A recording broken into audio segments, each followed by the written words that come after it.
여러분 반갑습니다. 슈퍼리치입니다. 오늘 양시장 그래도 강세를 유지를 잘 하고 있는 모습이 나오고 있고, 우리가 어제도 그랬고 엊그제도 그랬고 그 전주도 그랬고, 우리가 뭐 시장이 상승이 나온다라고 해서 뭐 일일비 할 필요 없다라고 말씀을 드렸던 부분이기 때문에 뭐 또 상승이 나와서 기분은 좋지만 크게 흥분할 필요는 없다라고 말씀을 드리고 싶습니다.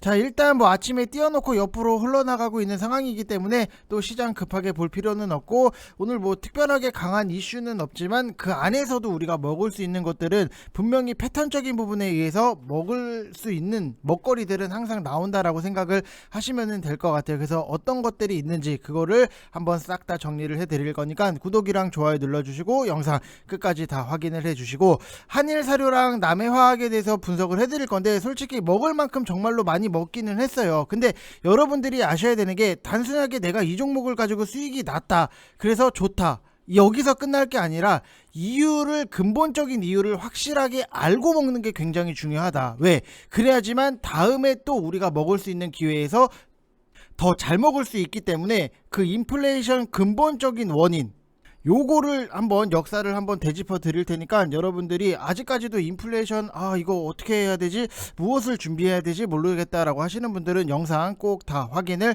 해 주시길 바랍니다.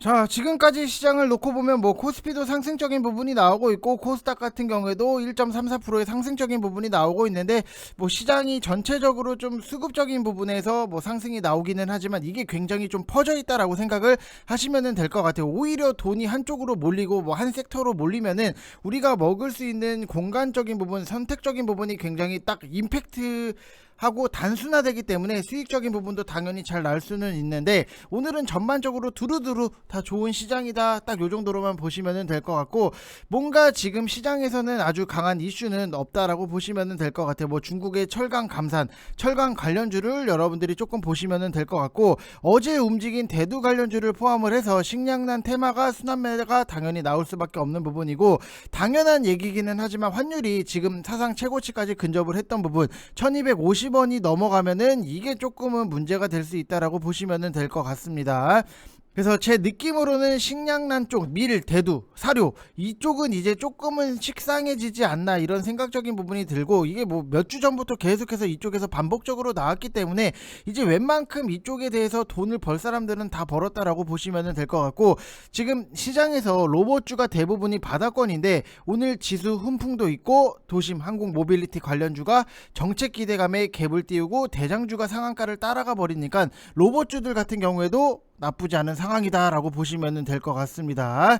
자, 그래서 여기서 좀 여러분들한테 한 가지 좀 먼저 말씀을 드리면은, 지금 주주톡 채널이 2주년 특별 이벤트를 진행을 하고 있어요. 3개월 하시면은 뭐 33만원, 뭐 1개월에 11만원도 안 되는 거고, 하루에 3667원이면은 스타벅스 아메리카노보다 싸고 담배값보다 여러분들 싸기 때문에 부담 없이 오셔서 좋은 종목으로 수익을 내셨으면 좋겠어요. 이거는 제 진심이에요. 그래서 010-8619-9991 이쪽 번호로 성함만 문자 보내주시면 되시고, 딱 두 자리밖에 안 남았다라고 말씀을 드리고 싶은데, 제가 왜 이거를 도심 모빌리티, 항공 모빌리티를 설명을 하다가 왜 이거를 보여드렸냐면은, 저희 VIP방 같은 경우에는 또 결국에는 했어요. 베셀 4월 22일날 5290원에 추천을 드렸던 부분이 있는데, 베셀 지금 오늘 상한가예요. 근데 이거를 생각을 해보면은 너무나도 먹기에 쉬울 수밖에 없었다.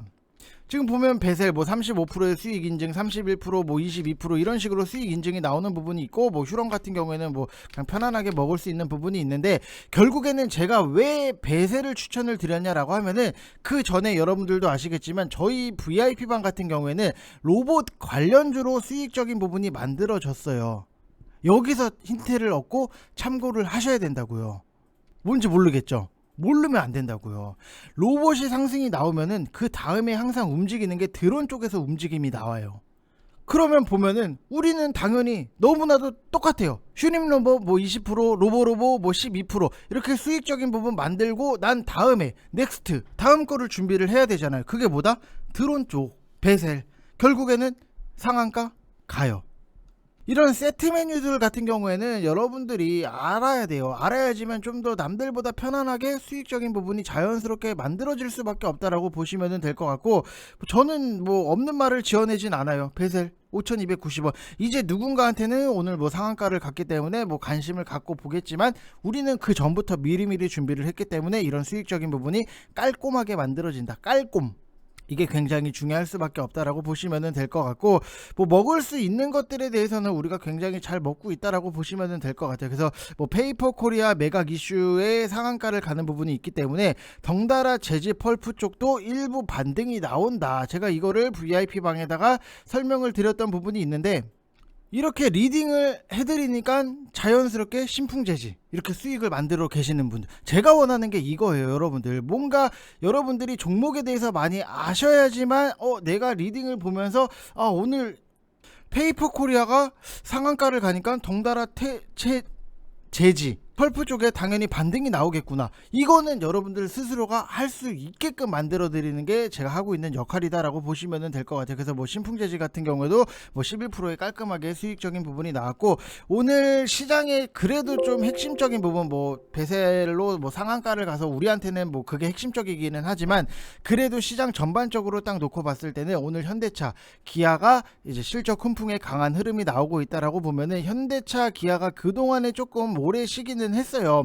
이게 강하게 올라오니까 자동차 부품주들이 일제히 반등을 하는 모습이 나왔고, 반등이 나와서 좋기는 하지만 너무 다 같이 오른다, 요런 느낌이 분명히 있다라고 보시면 될 것 같아요. 그래서 최근에 워낙 크게 밀려서 약반등은 다 나오지 않나라고 생각이 드는 부분도 있고, 시장이 전체적으로 그동안 지수 하락 여파로 밀린 기술주들 지수 반등이 나오니까 다 같이 조금씩 오른다, 이런 느낌으로만 보시면 될 것 같아요. 뭔가 시장이 또 올라왔을 때 막 우리가 흥분하고 광분하고 막 조급해할 필요가 없어요. 여러분들도 아시겠지만 흥분하고 조급해하면은 내가 원하던 일도 다 엎어지기 마련이기 때문에 항상 차분하게 보시는 게 굉장히 좋다라고 말씀을 드리고 싶고, 지금 막판 시장을 주도하는 대두 뭐 팜유 쪽 랠리가 끝나고 나면은, 랠리가 끝나고 나면, 끝났다가 아니에요, 끝나고 나면은 당분간 인플레랑 원자재 쪽은 조금 탄력이 떨어지지 않겠나. 솔직히 벌 사람들은 이미 벌 만큼은 다 벌었다, 이쪽 관련해서 못 벌었다라고 하면은 조금 여러분들이 주식에 대해서 포인트적인 부분이 좀 다른 쪽으로 맞춰놓고 그것만 보시는 게 아닌가라고 생각이 들 정도로 뭐 너무나도 좋았어요. 그래서 뭐 수익 테마주 관련해서도 뭐 수익 빨리빨리 내는 것도 당연히 너무나도 중요할 수밖에 없었다라고 보시면 될 것 같고, 지금 보면은 뭐 이렇게 뭐 인증 남겨주시잖아요. 뭐 쫄보 주린이 수익 났어요, 친구 점심 사줘야겠어요, 슈퍼리치님 감사합니다, 이렇게 남겨주신 분들, 여러분들 초보긴 해도 그거를 좀 극복을 할 수 있는 역할을 하는 게 제가 하고 있는 역할이다라고 보시면 될 것 같고, 일단 뭐 시장 전반적으로 봤을 때 중국이 코로나 확산으로 봉쇄 지역을 확대를 하면서 중국 상해 지수가 뭐 마이너스 5%대 급락을 했던 부분 어제, 그리고 뉴욕 증시도 경기 둔화에 대한 우려로 하락 출발을 하기는 했어요. 근데 이번 주에 나스닥 빅테크 기술주의 실적 발표를 앞두고 실적에 대한 기대감에 저가 매수세가 유입이 되면서 상승 전환에 성공을 한 어제 미국의 시장인데, 여기서도 옐렌 미국 재무장관의 중국 수입 관세 인하 언급, 그 다음에 중국 정책, 당국이 아니라 당국이죠, 당국의 경기 부양 의지 표명, 이것들이 좀 투자 심리에 도움이 되었다라고 보시면은, 그 중에서도 우리가 좀 핵심적으로 봐야 되는 게 현재 S&P 500의 12개월 선행 퍼 자체가 18.3배로 최근 5년간 이제 평균 16.6배를 살짝 밑돌고 있기 때문에 밸류에이션 부담도 어느 정도는 좀 완화가 된 상황이기는 하지만, 뭐 지금은 뭐 인플레이션 압박이라든지 미국 연준 빅스텝 금리 인상이라든지 아니면 중국 봉쇄 조치 확대, 이런 우려의 무게감은 아직까지는 조금 더 큰 상황이다라고 보시면 될 것 같고, 시장을 우리가 좀 짧게 봤을 때는 이번 주 미국 나스닥 빅테크 기업들의 실적, 길게는 다음 주 5월 FOMC 금리 인상 결정까지는 좀 확인하고 움직임이 나오지 않을까라고 예상을 하는 부분이 있고, 우리가 미국 빅테크 국내 기업들의 실적을 체크를 하면서 다음 주 5월 5일 FOMC까지는 변동성 확대에 대해서 가능성을 열어두고 보수적으로 보는 게 좋다라고 말씀을 드리고 싶습니다. 항상 우리가 시장이 어제는 뭐 빠져서 울상이고 오늘은 뭐 상승이 나와서 기분이 좋고, 이거 하루하루 일일비 하면은 여러분들 진짜 이게 스트레스도 받고 정신병 걸려요. 조울증이 올 수도 있는 부분이고, 그렇기 때문에 항상 차분하게 내 페이스를 유지를 한다라고 생각을 하시고 보셔야 된다라고 말씀을 드리고 싶고, 일단 뭐 금리 두 번째 금리 인상이 현실화하면서 시장의 변동성이 정점을 통과할 걸로 예상이 되는 부분이 있고, 시장 하락 시에만 여러분들이 저점 매수 아니면은 평단 관리의 기회를 생각을 하시고, 반등 시에는 뭐 모아가는 종목들 같은 경우에는 굳이 비중을 추가 안 한다. 어떻게 보면 시장이 빠졌을 때 우리는 사고, 시장이 올랐을 때는 그냥 냅둔다, 이렇게 보시면 될 것 같아요. 그래서 항상 좋은 종목에 대해서는 여러분들이 지금은 손절에 대해서 생각을 하기에는 아쉬운 그런 시장이다. 그래서 실적이 뭐 잡주 이런 것들에 대해서는 뭐 당연히 뭐 정리를 하는 게 맞지만, 실적이 잘 나오는 종목들에 대해서는 정리를 한다라기보다도 차분하게 더 사서 내가 모아간다, 이 느낌, 무슨 느낌인지 아시죠 여러분들? 그렇게 보시면은 될 것 같습니다. 자, 그리고 한일사료랑 남해화학에 대해서 분석을 해드릴 건데, 일단 뭐 한일사료 같은 경우에는 오늘 정지가 됐기 때문에 뭐 움직임이 나올 수가 없는 거고, 남해화학 같은 경우에도 오늘 뭐 하락적인 부분이 나오기는 하지만, 너무나도 좀 어떻게 보면은 한일사료를 이게 이렇게 효자 종목일 될 거 라고는 이렇게까지는 생각을 사실은 하지는 않았어요. 지금 보면은 저도 VIP 방에다가 한일사료를 3,150원 이하로 좀 매수를 하시라고 말씀을 드렸던 부분, 처음 추천을 드렸던 부분이 있는데, 지금은 13,350원.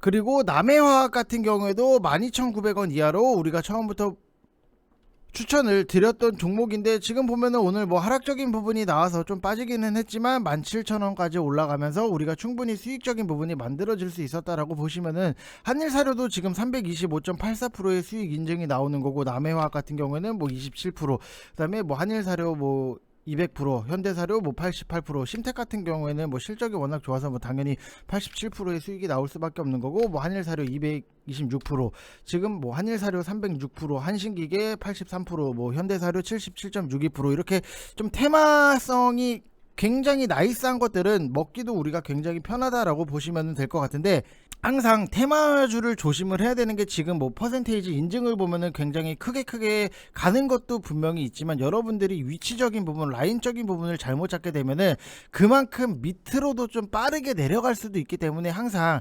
내용적인 부분, 시장에 대해서 얼마나 관심도가 높은지 이것까지도 다 생각을 하셔야 된다라고 말씀을 드리고 싶고, 한번 여러분들 어제도 좀 말씀을 드렸던 것 중에 하나가, 이런 식으로 좀 여러분들이 굉장히 정리를 많이 하시는 게 중요하다, 이렇게 말씀을 드리고 싶어요. 뭐냐면은 이거예요. 만약에 우리가 딱 어떤 종목에 대해서 저게 대장주가 움직이네 라고 하면은, 내가 그 다음 후발주를 노리든가 아니면은 그 대장을 파던가 때려잡아서 해야 되는데, 종목에 대해서 아는 게 없으면은 할 수 있는 게 없어요.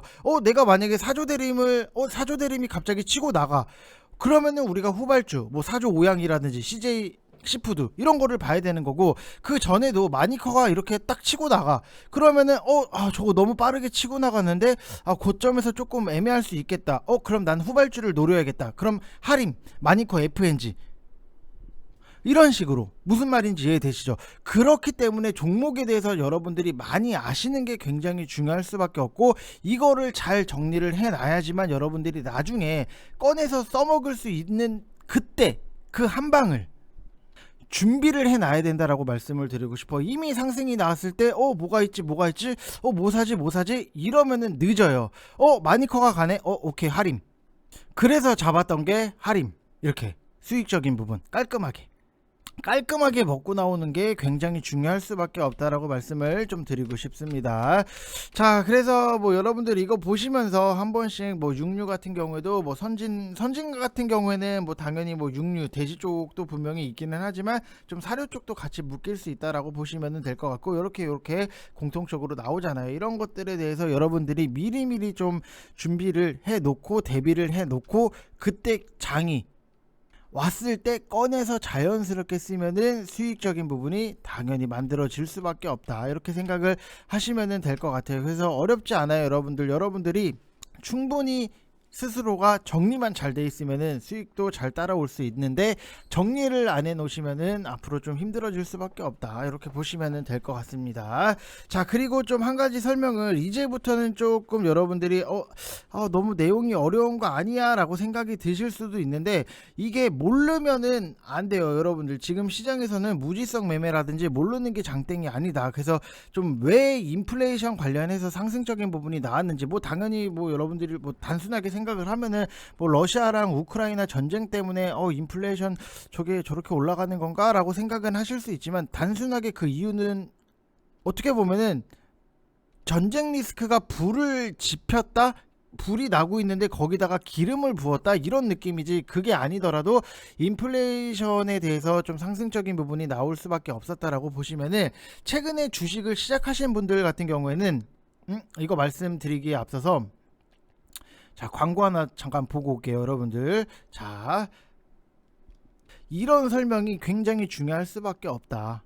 근데 모르고 덤비는 거랑 알고 덤비는 거랑 차이가 날 수밖에 없다라고 보시면 될 것 같아요. 그래서 010-8619-9991 이쪽 번호로 문자로 성함 보내주시면 되실 것 같고, 자, 저도 광고 한번 보고 와야죠. 자, 최근에 주식을 시작하시는 분들은 아마 지금의 이 금리 인상 시기에 증시가 앞으로 어떻게 될지, 뭐를 내가 매매를 해야 될지 전혀 감을 못 잡고 계신 분들이 많이 계실 거예요. 제가 뭐 VIP 방에다가는 설명을 해드렸던 부분이 있는데, 이게 좀 여러분들한테도 좀 같이 공유를 해드려야 되겠다라는 생각이 들어가지고, 좀 남해화학이랑 뭐 어차피 남해화학도 그렇고 한일사료도 그렇고 인플레로 다 묶일 수 있는 부분이기 때문에 알아야 된다, 이렇게 말씀을 드리고, 이게 최근까지 거의 제로금리 상태로 10년 가까이 지내왔기 때문에 무뎌질만도 해요. 그래서 오늘은 저번 주에 미 증시가 폭락한 원인을 좀 따져보고요. 그래서 첫 번째로 근본이제, 그리고 금리 인상의 역사,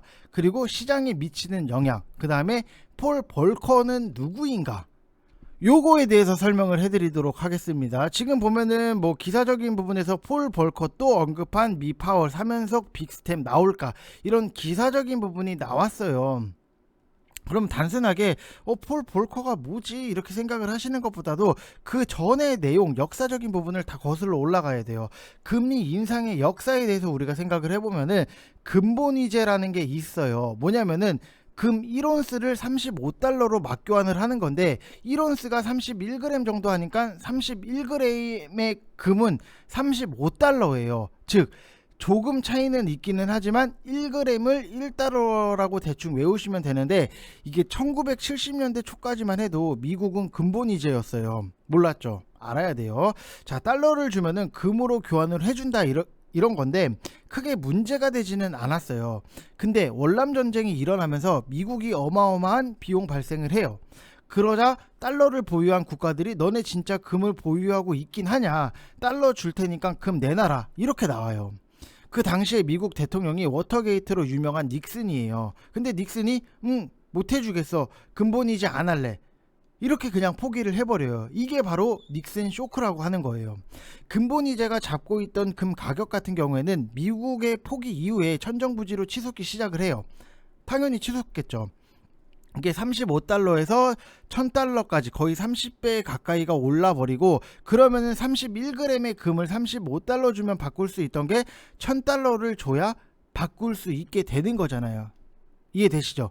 계산이 되죠? 그래서 다시 말해서 달러의 가치가 30분의 1 토막이 나버린 거예요. 이게 화폐의 가치가 하락을 한 거예요. 그럼 화폐의 가치가 하락을 하면은 최근에 뭐 베네수엘라, 뭐 터키 같은 곳을 보시면 여러분들도 아시잖아요. 물가가 급등하는 것과 같아요. 1000원짜리 제품을 사는데 3만원을 줘야 돼요.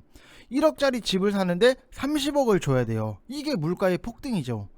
이후에 오일 쇼크도 오고, 오일 쇼크 이후에 뭐 곡물 가격도 폭등을 하고, 이렇게 되면은 지금의 현재랑 이 당시 미국의 상황이 굉장히 비슷할 수밖에 없다. 그러면 당연히 뭘 해야 돼요?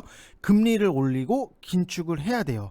지금 금리를 올리고 있잖아요. 올린대잖아요, 앞으로도. 근데 닉슨은 이거를 그냥 반대로 해버린 거예요.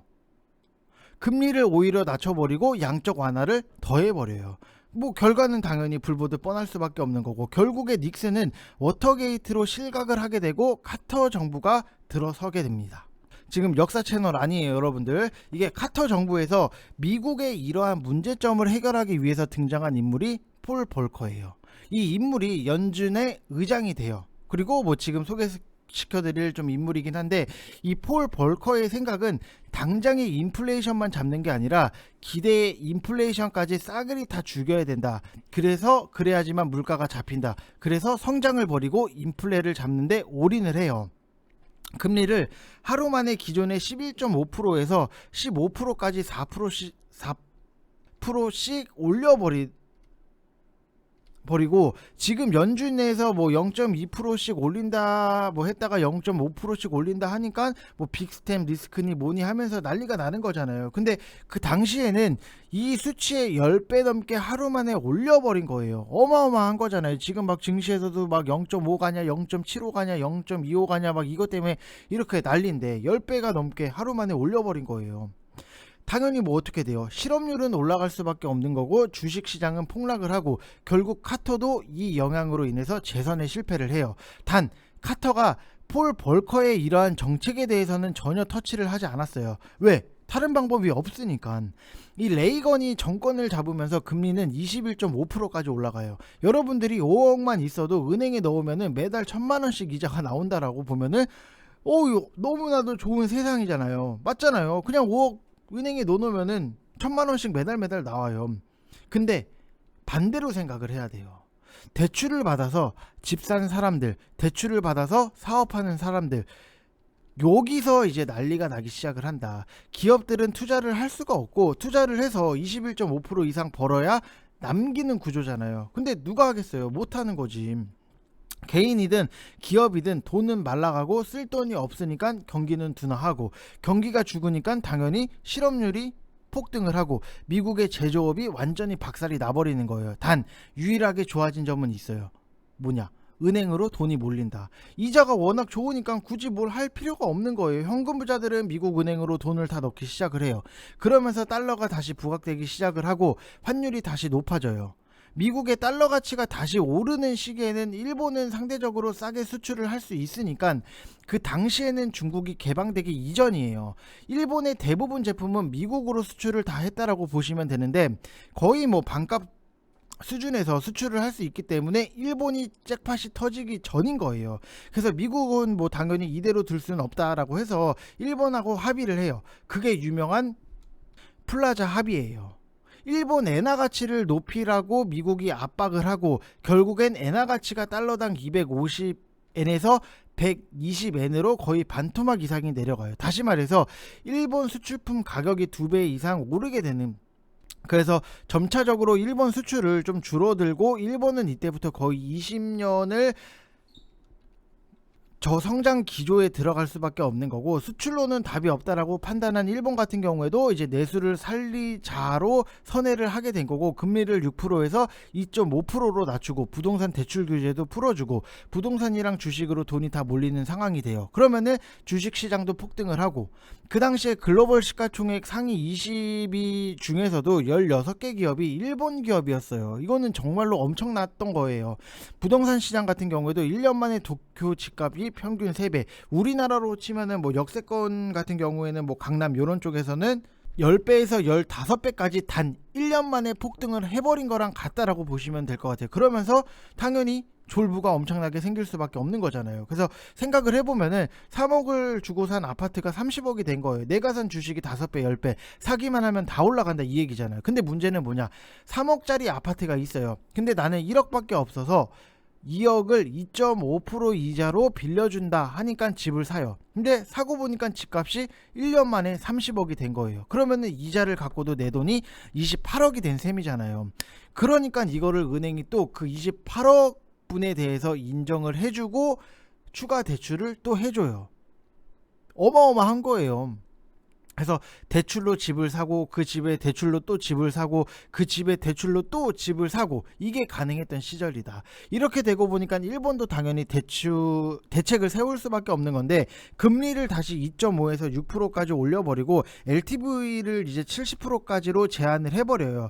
이때 목구멍까지 대출을 받은 영혼까지 팔아서 집을 산 부동산 시장은 한순간에 폭망을 해버릴 수밖에 없는 거고, 그러면은 일본은 다시 수출도 맘대로 안 되고 내수도 결국 버블이 꺼지면서 20년간 회복 불가능한 저성장, 노령화 사회로 돼버렸다. 그래서 앞에서 설명을 드린 게 미국에서 인플레가 발발한 게 72년부터잖아요. 그게 언제 잡히냐? 80년대 들면서 잡히기 시작을 해요. 은행으로 뭐 돈이 들어오고 유동성이 줄어드니까 인플레가 잡히는 거예요. 이 인플레가 딱 80년에서 82년, 딱 1년에서 1년 6개월 남짓한 기간 동안 거의 다 잡혀버릴 수밖에 없는 거고, 이게 14.6%에서 2.5%로 팍 떨어질 수밖에 없는 거고, 이때부터는 뭐다? 제가 항상 설명을 드리잖아요. 인플레랑 디플레는 돌고 돈다. 이제 그러면은 다시 경기 부양을 해야 될 수밖에 없는, 미국은 이때부터 초창기 호황이 다시 시작이 돼요. 80년대 초기에 800포인트였던 다우지수가 87년도에는 2000포인트까지 올라가고, 폴 벌커가 유발한 미국발 금융 긴축은 소련에도 좀 영향을 주면서 결국에 세계 제1의 강국으로 올라서게 되는 계기가 됐고, 문제는 금리 인상을 하면서 중남미랑 동유럽, 아프리카 같은 그 당시에 그렇게 잘 살지 못했던 국가들의 연쇄적인 부도 위험이 좀 시작이 되는 부작용이 따랐다라고 보면은, 자, 여기서 우리가 생각을 해야 되는 거는 어차피 인플레는 금리 인상을 안 하면 못 잡는다라는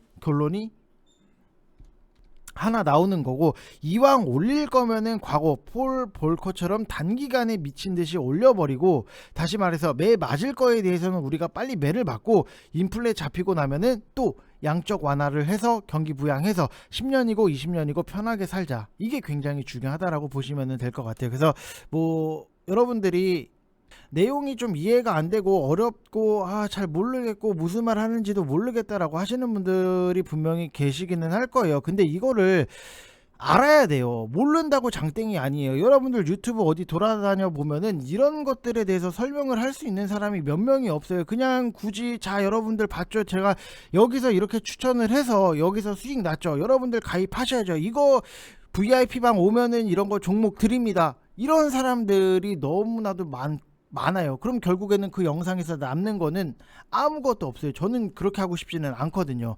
여러분들이 제 유튜브 영상을 보면서 분명히 얻어가는 것도 있어야 되고 남는 것도 있어야 되는데, 단순하게 자 여러분들 봤죠? 여기서 추천을 해서 이렇게 수익 내드렸죠. VIP방 오면은 여러분들 이런 거 드립니다.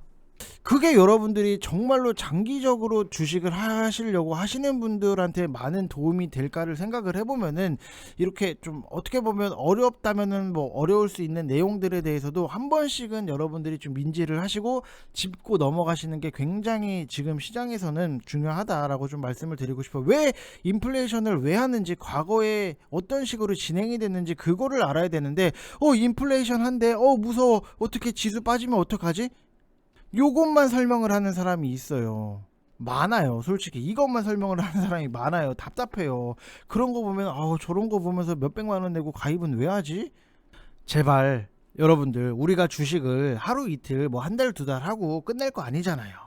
그렇기 때문에 내용적인 부분에서도 다 강화를 해야지만 여러분들 나중에라도 스스로 매매가 잘 진행이 될 수 있고, 이런 것들이 다 복합적으로 있다 보니까는 뭐 한일사료 같은 경우에도 뭐 300%의 수익 인증이 당연히 따라올 수밖에 없다라고 보시면 될 것 같습니다.